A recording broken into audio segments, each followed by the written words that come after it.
سلام بچه ها، چند نفر تو کامنت ها گفته بودن که دو سه مدل آسانسور به همون یاد بده و منم 2-3 مدل آوردم.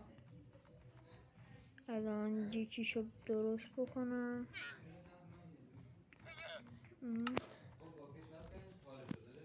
و اینو سولز. حالا مثلا میخواید به بالا وقتی بیاد، فقط این آسانسور بعدش اینه که فقط به بالا میره، برای پایین اومدن نداره متاسفانه.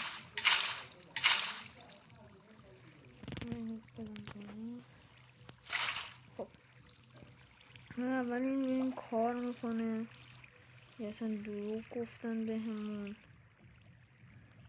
فعلا که داره کار میکنه. بله ببینید عجب آسانسور خفنی شده. این یکیش هم همینه، فقط یک کوچولی شلوغ‌تره. کوزه هامونو به این شکل دقیقا باید به همین شکل بذاریم.